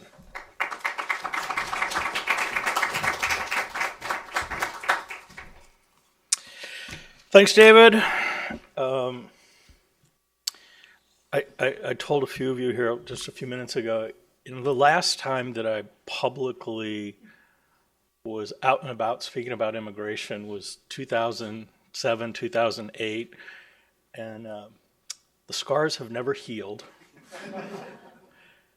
And as I was home last night, I found myself curled up in a ball in the corner thinking, oh my God, I'm going to do this again. So I thought the way to break the ice here would be I'm going to, I think, make some news. It's probably going to come as a surprise to all of you. I don't think there's going to be any immigration legislation in the next year and a half. But I want to pick up on something that Hiram mentioned in his very last remarks there, was that this conversation is about high-skilled and H-1B. If you broaden this out and you think about the larger immigration debate, and Hiram talked about the context that you've got to think about this. And so I want to just put a couple of facts out there that are relevant, I think, to why the H-1B thing, while you've got some people on the Hill that says this is a no-brainer, why you've got a lot of other people that don't think it's a no-brainer. So according to the Bureau of Labor Standards, who was hired in 2014? Who were the new people added to our workforce? 40% of the new hires are foreign-born. Kind of an interesting. If you take BLS categories, white Hispanic, Hispanic, black Hispanic, they made up 45% of all new hires. Again, BLS categories, if you take black non-Hispanic and black Hispanic, it made up 30% of all hires. And then if you take unmarried, you're now 75% of all hires. Now I'm going to say something that, and hopefully in an academic sense it won't be offensive, political sense I could get in all kinds of trouble. But if you're an economist and you're an academic and you're looking at things about who are the most qualified, who are the most sought after types of workers, generally speaking, broad categories, Hispanics, blacks, unmarried, foreign-born, are not the top of the list. This tells you something about where the job market is and where employers are having to go find new employees. Now here's another kind of interesting thing. So when you look at middle age, generally most stable part of the workforce, they tend to be married, they tend to have children, so they've got obligations to be productive in the workforce. They make up about 2/3 of our entire labor force. But in the last 12 months, of the 3 million new hires, only 1.3 million were middle-aged. And if you look over the past 5 years in the employment data, what you find is there's more than 3 million middle-aged workers, which generally are the most high sought, that have just dropped out of the workforce completely. Earnings. Now generally, we espouse this view get a good education, you're going to make more money. This is kind of an interesting thing from last year. If you had an advanced degree or a bachelor's degree, you actually lost in the wage category, 0.5%. If you had a high school education or below, your earnings increased by 4%. What's that telling you? Again, what the employer community, what they're looking for and what they need, because they're not finding the workers in what you would call a stable class, they're trying to get them in a more unstable class. They're paying more. So we saw wage growth last year. We also saw a drop in productivity. So I throw all of this out just because as we look at this debate, I think it's really important that we all recognize we are trapped by parameters that we have been arguing for 10 years. So my years at the White House dealing with this, to this day, I can espouse, the three components of immigration reform, why they all have to move together. We have to secure our borders. We need to take care of whatever the number of current undocumented are, and we need to make sure that we have an immigration system that meets the economic needs of our economy. I don't think that's changed. But why is it in this debate today, those have been lost, and we're now into this fractured back into arguing, well, can we just move this piece? Can we just move this piece? And I would argue that what has transpired in the last 8 years, it's a lot of things have changed the dynamics of the debate. And I think that one of the things that most of Washington doesn't quite understand yet is how frustrated the American people are with big institutions, big government, big business, from their local governments. There's just this sense that we have gone through this decade where nothing seems to be going right. The economy collapses. We've never really got back on track. And, we've got 2% GDP growth, and we're like, well, at least we're better than Europe. I'm sorry, 2% GDP growth does not grow your economy. And people feel this, and they know this. And they look at Washington, and there's this blah, blah, blah, and carp, and, on both political sides, the same thing. You know what? We're not going to do it this year because next year there's an election, and we're going to take control of this or that, and then we'll be able to do it our way. Well, we're at this point where the people are saying, I'm done with it. And I bring this up because in terms of the immigration debate, I assume everybody in this room is far more well versed in the nuances of immigration policy, but you also, I'm sure, readily will be able to roll off your statistics that the American people know the immigration system is broken. They know it needs to be fixed. They're not anti-immigrant. They actually believe that, there's a bunch of people here in the United States, and I think they work, and I think they contribute, and rounding them up and sending them off is kind of a silly notion. So why doesn't comprehensive immigration reform just happen? It's because they have a lack of trust and faith and confidence that the institutions of government that are supposed to be implementing the current law can do so. So why would we support adding a whole bunch of new responsibilities and programs when they can't even manage what they're supposed to be doing now? And this is at the crux, and for those who are for comprehensive reform, this is the crux of the frustration when you hear from Republicans, we need to secure the border first. And in a lot of ways, it seems the easiest to do for most average Americans. How hard is it to stop people from coming across the border? Now, in a comprehensive debate, we know how difficult that is if you don't have something to take care of those that are here and in undocumented status. And if you don't fix the visa systems, and whether it's temporary workers or blue cards or uncapped green cards or new EB-5 rule, whatever it all is, if you don't fix that, people are still going to be coming and be driven by their own economic necessities, and businesses are going to be driven by their own. Logically, we know all of this. But the system has to start with something that the American people can get their heads around and say, okay, they're taking the right first steps.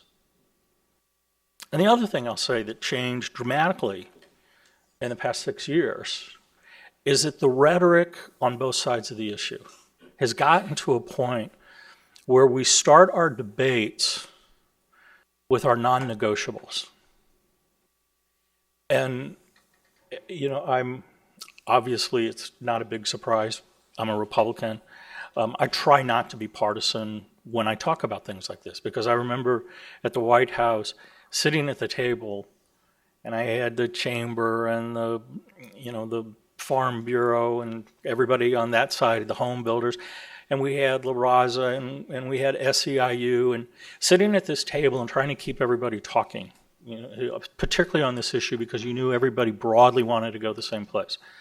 But I will say, what has made this debate more difficult than it needed to be is, when the president starts with, well, my first non-negotiable is citizenship. It just shuts off the wall for everybody. And likewise on the Republican side, when they start off, we're not doing anything till we secure the borders. When you start with those are your two public positions, you're just in for a long-term fight, because neither side is going to accept that as a standalone. So my view of where we are right now is that we're going to struggle through for the next year and a half. The actions that the administration have taken have caused great angst on the Republican side, which infuriates them, which then pushes them into horrible rhetoric and horrible actions, which politically, maybe the White House wanted that as they look forward to 2016. We can't be so naive to think that politics doesn't play into this.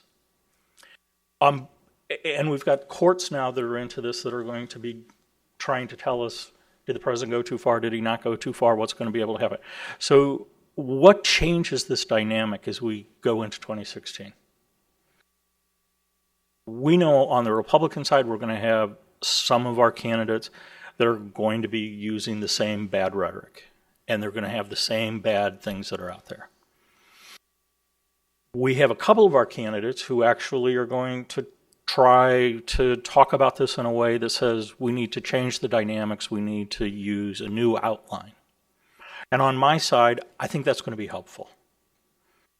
Because I think there's enough rank and file who know a problem needs to be fixed, and they're just looking for somebody who can talk about it differently and put up a new framework for how to deal with this issue.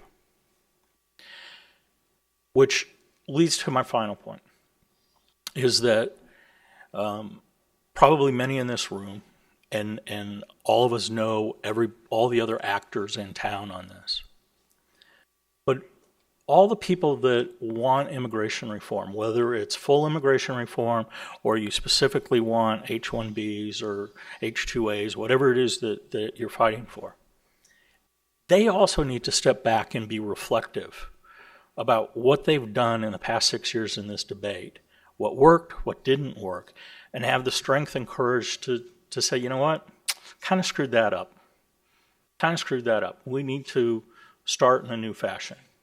And this brings me back to those statistics that I first rattled off.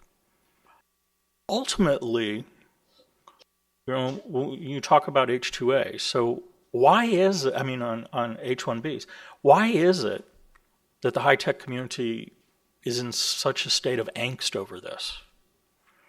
Well, ultimately, we've got a failed education system. But we're somehow, whether it's the incentives within education, whether it's the incentives that young people or middle-aged people that for retraining, the incentives don't seem to click for whatever reason. And I'm going to pick on the high-tech guys on this, because if you think about the high-tech community, their time frame and their horizon tends to be months. The education system is a 20-year horizon when you think about preschool till the end of a bachelor's degree. Well, I don't know too many high-tech guys who think in 20-year horizons. But if you're going to address this underlying problem, they need to adjust and understand this is not just about, we need to increase STEM education. It's much broader than that. STEM education can never happen if a kid can't do basic reading, basic math, and you don't teach them that in the 8th, 9th, and 10th grade. You got to teach them that at the front end. We got to think about, the tax code. Why is it that a Microsoft, for instance, feels they have no choice but to start going overseas and establishing their workforces in their technology centers and all? The tax code is a lot of it. It's not just access to workers. So I just raised those 2 points as a reflection, because I think all of us that want this, and I have never ever once disparaged that the president truly wants comprehensive immigration reform and understands all the component pieces to it. And likewise, when I think about, Chairman Dreier's colleagues up on the Hill, the vast, vast majority of them wanted the same thing. But I think we've got this great opportunity, if we can exercise a little self-discipline in our behavior and our rhetoric over the next 16 months. Let's not do anything else to inflame the debate. Let's not do anything else to call into question the motives of people on the other side who might have a different point of view of how to get there. And instead, let's spend the time thinking about, all right, in military terms, let's do the after-action review. And what worked, what didn't work, and let's be comfortable getting rid of this box that we currently debate in and saying, brand new whiteboard, what are the issues of why we've got this immigration challenge to begin with? You've got to accept, whether you like it or not, you have got to accept the American people don't have faith in their government. And so if you're talking about a big, new, comprehensive government program, you already start off in a deficit. So you've got to think about that. You got to think about these employment numbers. There's some people that the economy is doing really well for, but there's a heck of a lot of people that get really nervous when you start talking about we need to get more people in this country to fill jobs because nobody in the United States will fill them. And you've got over 3 million of what you would, in any economist's view, would say are the most highly desirable part of the workforce, middle age, who have just dropped out of the workforce in the last 5 years. You've got to be able to wrap your head around all of this. And I think if we do this, and if I think of some of our presidential candidates will do this, and I think, I surprise you all, my guess is Secretary Clinton and her team are trying to think this way. I know a couple of candidates on my side are trying to think this way. That can change this debate, and it can give us a fresh slate to start from in January of 17. So thank you very much.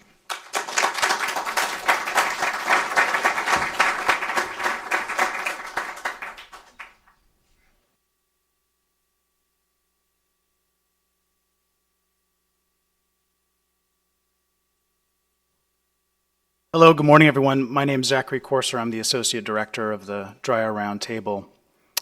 When we decided to choose immigration as our opening salvo for the Dreier Roundtable, we really had our work cut out for us. And I know in talking to many of our panelists and about this event, there was a healthy skepticism out there about whether or not we had either common ground or whether bipartisanship was possible. In fact, I became a little nervous when the panel started and Amy challenged the notion of there is a common ground. And then Daniel said, bipartisanship is the wrong way to look at this. And it's really, both of those words are in the title of this event. But I think maybe, even to their surprise on our panel today, we saw exactly what we'd hoped for.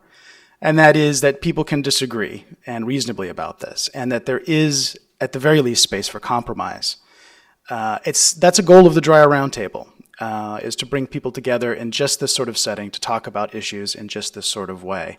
And I have to say that I'm very, very happy that you've all come here. I was very pleased to see how the panel went. And I'm also very pleased, and again, in this notion of bipartisanship, that today we have speaking to us a former advisor to President George W. Bush, former chief of staff to John Boehner. We also have a representative from the White House, from the Obama administration, who's coming to speak to us today on this topic. And we're very honored and pleased that she was able to make it. She has a very busy schedule. She carved out a few minutes for us. She's got to leave very shortly after this, but I know that she thinks very much of this issue, and I'm looking forward to her comments. I'd just like to take a moment to introduce her. Felicia Escobar is currently the Special Assistant to the President for Immigration Policy. She develops the President's strategy for building a 21st century immigration system. The work involves coordinating efforts across the executive branch to strengthen our current system, and also working towards passage of meaningful, comprehensive immigration legislation.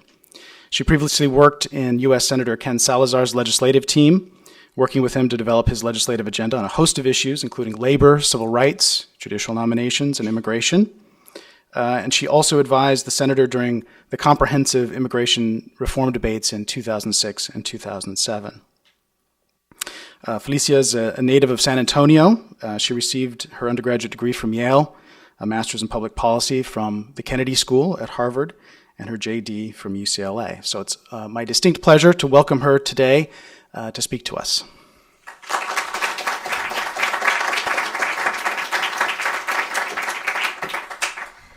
Thank you all so much, and I should say, really thank you for taking on this issue and trying to help us forge bipartisan consensus on this issue, which is never easy, but it's important for us all to be having the dialogue and continuing the conversation as we try to get to a place where our immigration system is no longer broken, but actually working for all kinds of folks. So for families, for businesses, for students and entrepreneurs, for employers. It's something that the president really believes is a priority. He worked on this when he was in the Senate, and I watched him as a staffer for another senator who was involved in these issues, and saw how much he cared and how committed he was to the issues. And now, I have the pleasure to be able to watch from inside the White House, his perspective as it continues to evolve and also grow as he hears more from the American public, as he hears from leaders, the business community, agriculture leaders, faith leaders, so many others who care about us moving forward with some kind of fix to the broken system. So I guess I'm just going to say a little bit about what we're doing and I guess offer some comments on the way forward. It sounds like Barry had some really good ideas, and I know that he's always been a champion of this issue on all the places where he's sat in Washington. So it's great that he was able to join you all as well. So, I think where we are right now is we're at a gridlock again. And I've been working on this issue for 15 years now, and I've seen moments where we're able to find consensus, and those are fleeting moments in public policy making on any issue. And it's important that you seize them, and you really, when you find that moment where there's some consensus, that you really act on it and use that energy and momentum.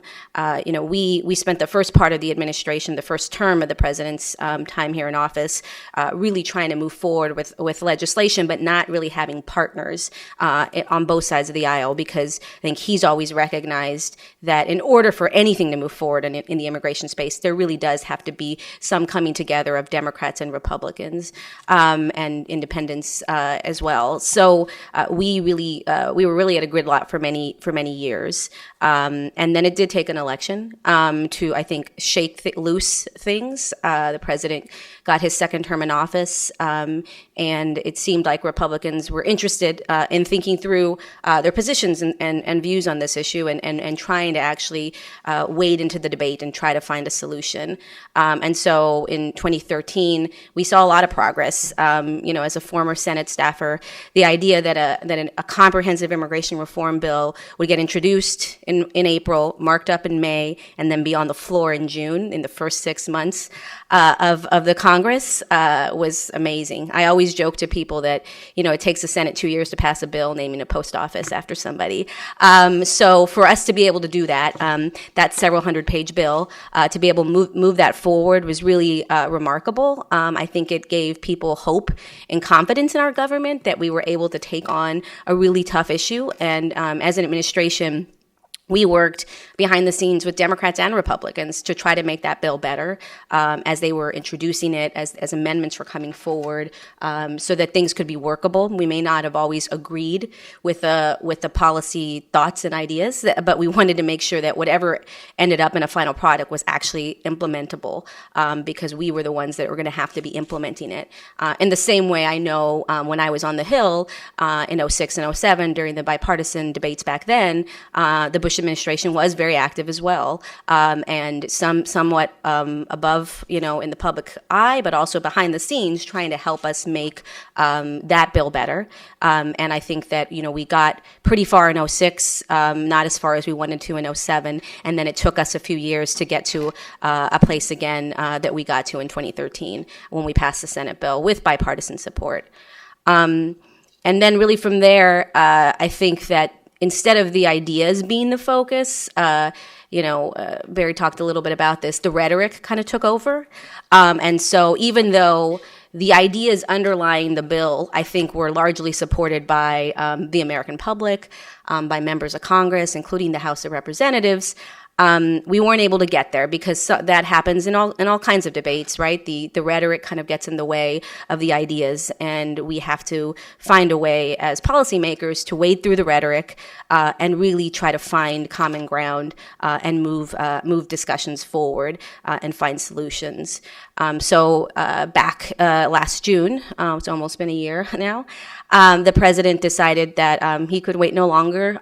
He waited 5.5 years to try to see legislation out. And I think based on private conversations he was having with folks, realized that there was going to be kind of not hope for action in the last Congress. And that would mean, as you all know, that in this Congress, we would have to start all over in the Senate.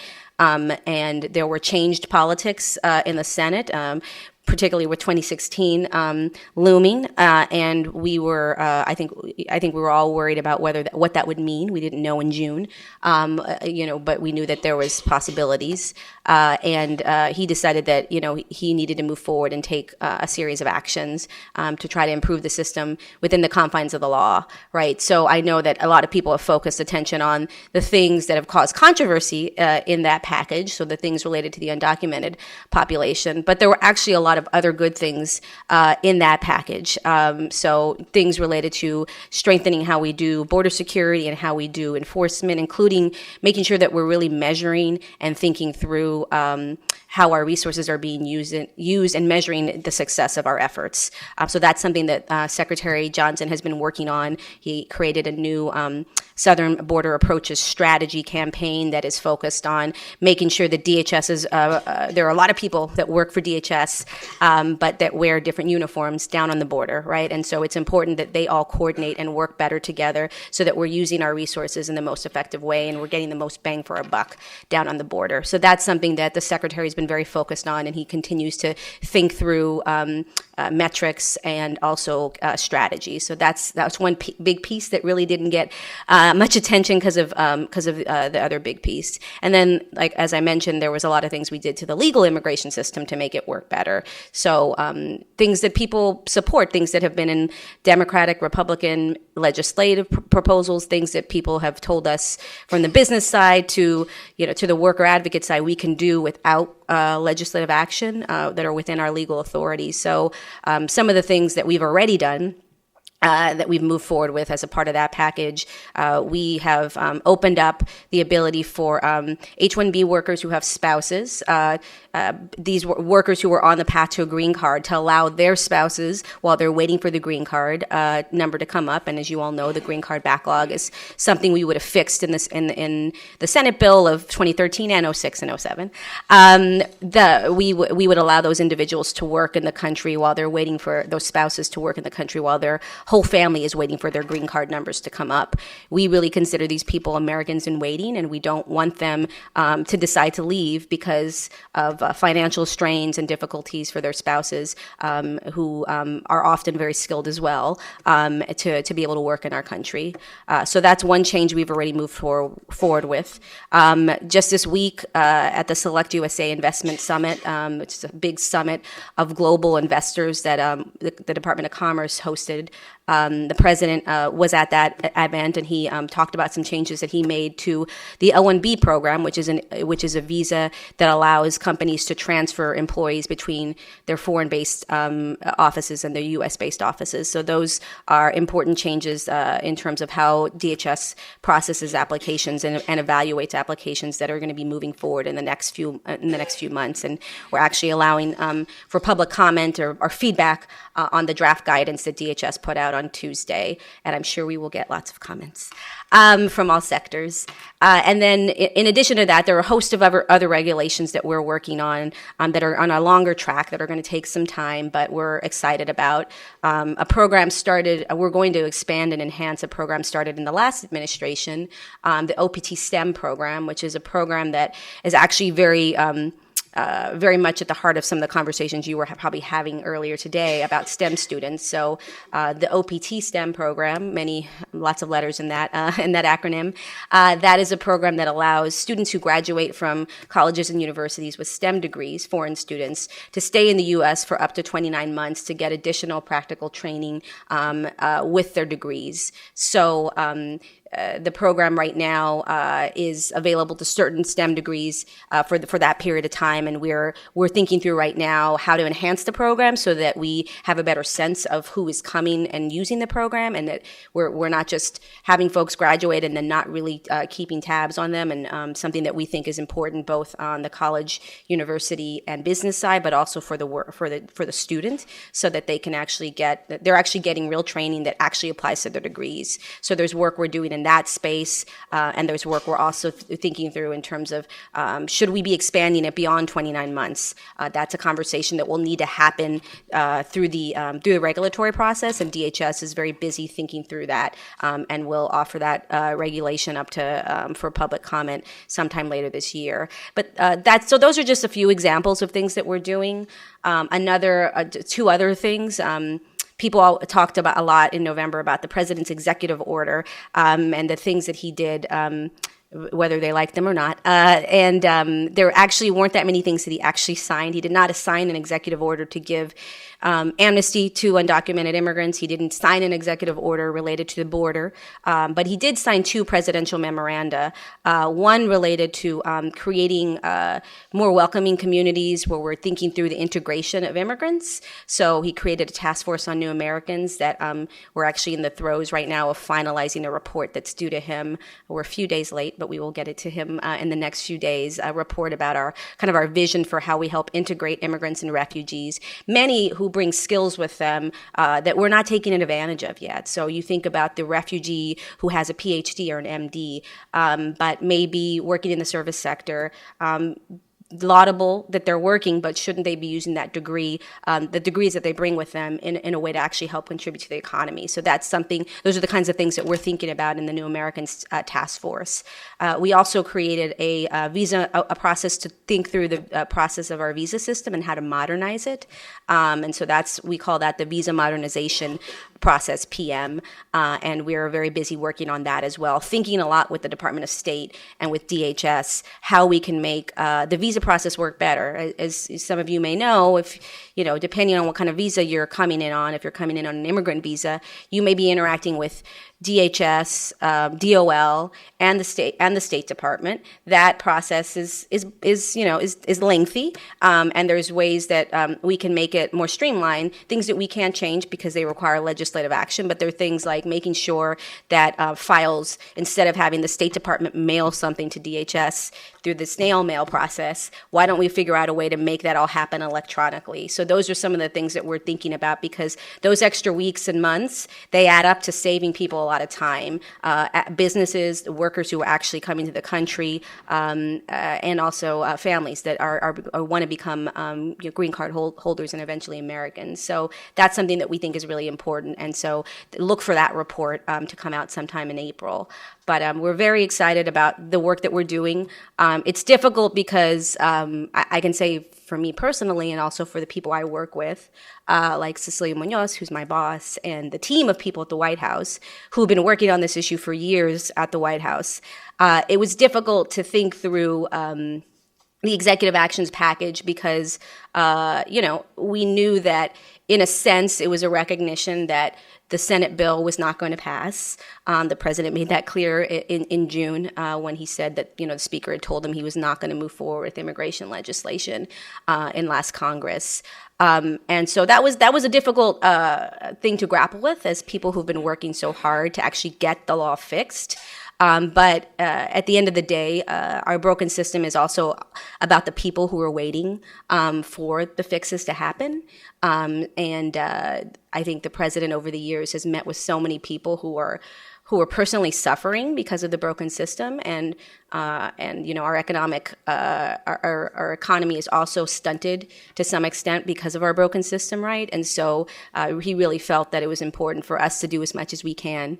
I would say that the Bush administration did something very similar after the failure of legislation in 2006 and 2007 to try to make the system work better. Some of the things that they worked on are actually things that we're also building on and improving, like the OPT STEM program and other things like that. So, there's always a struggle between the branches of government and trying to get to a place where we can all agree. That's the way our framers meant it to be, right? They wanted it to be difficult. Anything that's worth doing is going to be hard to do.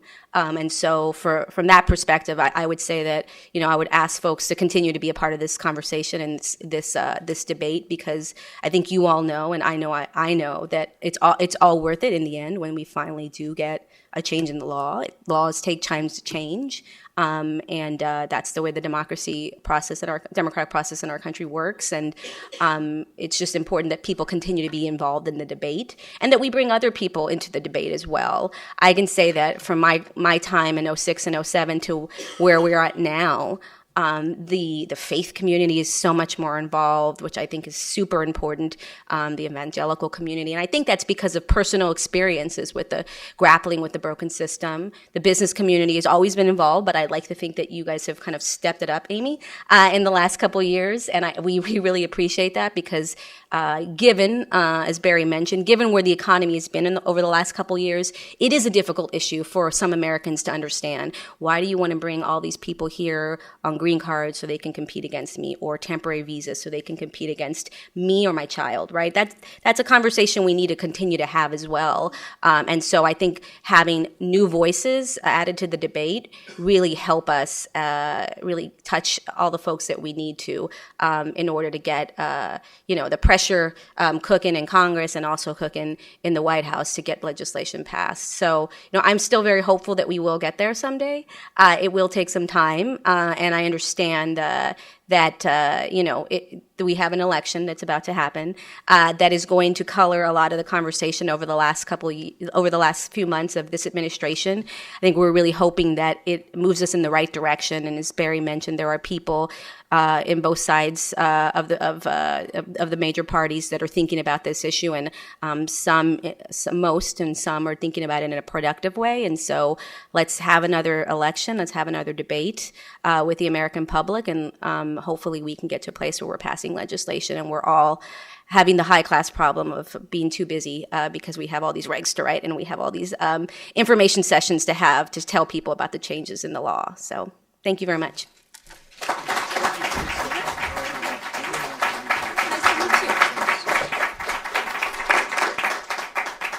Thank you very much, Felicia, and to Barry and to Bill and all of the panelists.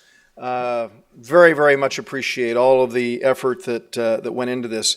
I was just thinking as I was listening to Felicia and Barry's remarks as well. This week we mark the passing of Singapore's founding father, Lee Kuan Yew, who I was privileged to host several times in the Rules Committee in the Capitol and met with in Singapore. And what is known as the Singapore ideology is, does it work? If it works, try it. If it's fine, continue it. If it doesn't work, try something else. And obviously, there is clear recognition that we have a system that is broken. Barry pointed that out. Felicia pointed that out as well. And I think that there is a desire to bring about some kind of resolution. And I hope very much that with our now Washington launch of our roundtable, that we've been able to take some steps that I hope will move the ball forward on this issue. There are a wide range of things. In my opening remarks, I talked about 3 other issues in my alliteration, along with immigration studies, international trade, the development of democratic institutions around the world, and the flow of information for commercial purposes, which are very, very important items to me. But I want to share with you as we close my not-so-secret agenda for the roundtable. Claremont McKenna College is an institution that was established in 1946, and the mission was a very clear and concise one. It was to foster leadership in business, government, and the professions. And when I was an undergraduate, it was basically about 50-50, people who were looking to pursue law and public service, and those looking at economics and business. And one of the things that I was really struck with is that we looked at the Great Recession, as we looked at the challenges. We have some great supporters, fellow trustees of mine at Claremont McKenna College who have been very successful. We have the Henry Kravis Center, George Roberts Pavilion is being built. We have the Robert Day School. Robert Day likes to regularly remind me that Claremont McKenna College has more CEOs per capita than any institution in the United States. And one of the things that I have as a goal is to not move away from that, but with our 3 students that we have here and a wide range of others, I hope very much that we can have a shift slightly in the direction of encouraging more people into public service. There is no doubt about the fact that we need to have principled, intelligent, well-educated people who are in public service. And I happen to believe that the work of our roundtable will play a role in inspiring and educating those young people to do just that. And so again, my great appreciation to my colleagues here at Brookings, my colleagues at Claremont McKenna, as Bill said, Zachary Corser, especially for organizing and putting this together, our co-directors, Ken Miller and Eric Helland, and again to Dot and all of the people who have been involved in this.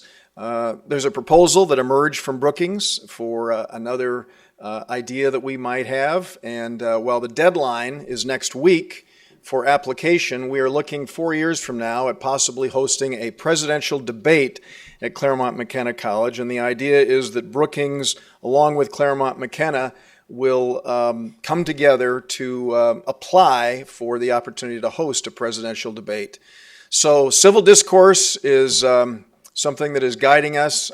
I'm personally very inspired by the way we've been able to handle this debate today, and maybe some of my former colleagues in the Capitol might listen, and just the process through which we went today was, I hope, very instructive for the institution. So thank you all very much again for being here.